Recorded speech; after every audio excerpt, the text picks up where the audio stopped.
Today, I'm filing applications for warrants of arrest before Pretrial Chamber 1 of the International Criminal Court in the situation in the State of Palestine. These applications are the outcome of independent investigations conducted by my office under the direction of the two principal trial lawyers standing behind me today, Brenda J. Hollis, who in addition to leading our work in the situation in Ukraine for the past couple of years, has since January also taken over leadership of the Palestine investigation, and Andrew Cayley, King's Counsel, who more recently joined the office and will be leading our work on the situation in the State of Palestine going forward. On the basis of evidence collected and examined and analysed by my office, I have reasonable grounds to believe that three senior leaders of Hamas, Yahya Sinwar, Mohammed Daif, and Ismail Haniyeh, bear criminal responsibility for the following international crimes committed on the territory of Israel and the State of Palestine from at least the 7th of October 2023. Extermination as a crime against humanity. Murder as a crime against humanity and as a war crime. The taking of hostages as a war crime. Rape and other acts of sexual violence during captivity as crimes against humanity and as war crimes. Torture during captivity as a crime against humanity and as a war crime. Other inhumane acts during captivity as a crime against humanity. Cruel treatment during captivity as a war crime. And outrages upon personal dignity during captivity as a war crime. These crimes were committed in the context of the ongoing armed conflict detailed in the applications and as part of a widespread and systematic attack against the civilian population of Israel by Hamas and other armed groups. My office submits that there are reasonable grounds to believe that these three Hamas leaders are criminally responsible for the killing of Israeli civilians in attacks perpetrated by Hamas and other armed groups on the 7th of October 2023, the taking of hostages, and the other crimes alleged in our applications. My office has diligently collected evidence and interviewed survivors and eyewitnesses at the scene of at least 6 major attack locations. The applications rely upon evidence such as CCTV footage, authenticated audio, photographs and video material, expert evidence, and statements by Hamas and the members of other armed groups, including by the alleged perpetrators themselves. Sinwar, Daif, and Haniyeh not only planned and instigated the crimes committed on the 7th of October 2023 in our submission, they also acknowledged their responsibility through their own words and by their actions. They are charged both as co-perpetrators and as superiors. My office also submits today that there are reasonable grounds to believe that hostages taken from Israel, taken from their homes, taken from their communities, have been kept in inhumane conditions, and that some have been subjected to horrendous sexual violence, including rape, while being held in captivity. We have reached that conclusion based upon medical records, contemporaneous video and documentary evidence, and interviews with survivors. We are continuing our investigations into crimes committed on the 7th of October, including investigating further reports of sexual violence.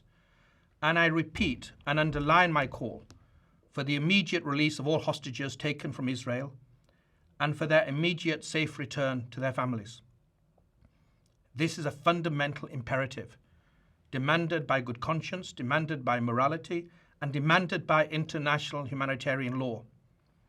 Hostages must be released immediately. I can also confirm today that I have reasonable grounds to believe, on the basis of evidence collected and examined by my office, that Israeli Prime Minister Benjamin Netanyahu and Minister of Defense Yoav Gallant bear criminal responsibility for the following international crimes committed on the territory of the State of Palestine from at least the 8th of October 2023. The crimes include starvation of civilians as a method of warfare, willfully causing great suffering, serious injury to body or health or cruel treatment, willful killing or murder, and intentionally directing attacks against a civilian population, as well as crimes against humanity of extermination and or murder, persecution, and allegations of crimes of committing other inhumane acts.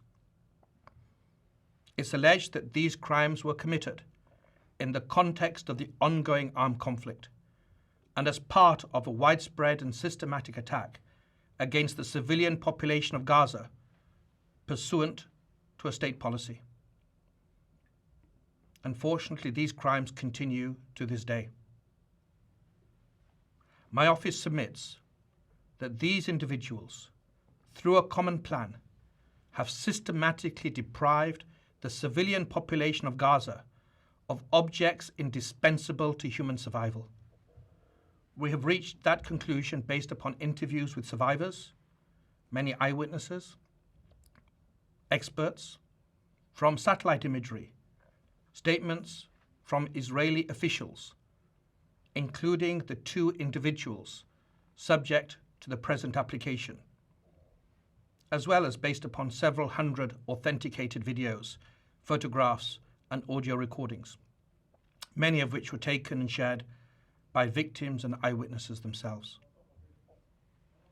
This systematic deprivation resulted from a decision to impose a total siege on Gaza by completely closing the 3 border crossing points, Rafah, Kerem Shalom, and Erez, for extended periods of time, and by arbitrarily restricting the transportation of essential supplies, including food and medicine, through the border crossings after they were reopened. The siege, the total siege, also involved cutting off cross-border water pipelines from Israel to Gaza, which is the principal source of clean water for the population in Gaza. It was cut off for prolonged periods beginning on the 9th of October 2023, and it was accompanied by the cutting off or hindering of electricity supplies to Gaza from the 8th of October 2023 until today.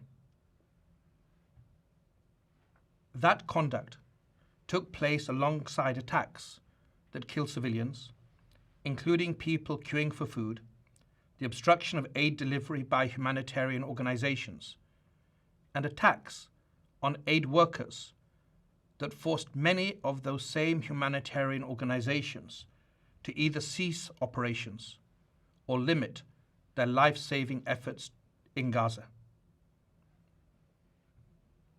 The tragic effect of the use of starvation as a method of warfare against Gaza's civilian population is acute, it's visible, and it's widely known, and it's confirmed by multiple witnesses and victims, including local and foreign medical doctors. That starvation has caused and continues to cause deaths, malnutrition, dehydration, and profound suffering among the population. Famine is already present in some areas of Gaza, and it is imminent in others. My office charges Netanyahu and Gallant as co-perpetrators and as superiors in the commission of these alleged crimes. Israel, like all states, has the right to defend its population. It has every right to ensure the return of hostages that have been criminally and callously taken. Those rights, however, do not absolve Israel of its obligations to comply with international humanitarian law. Intentionally causing death, starvation, injury, and suffering to the civilian population including so very many women and children, are criminal means to achieve military and political goals. That's what we allege.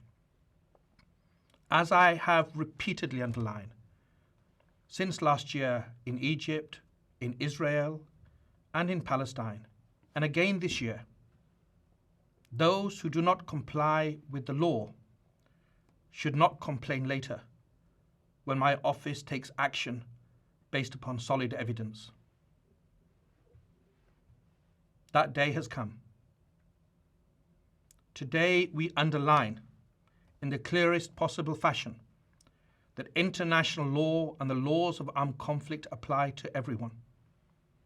No foot soldier, no commander, no civilian leader, no one can act with impunity. Nothing on earth can justify willfully depriving human beings, including women and children, babies, the old and the young, of the basic necessities required for life. Nothing on earth can justify hostage taking or the targeting and killing of civilians. The independent judges of this International Criminal Court are the sole arbiters as to whether the necessary standard for the issuance of warrants of arrest have been met.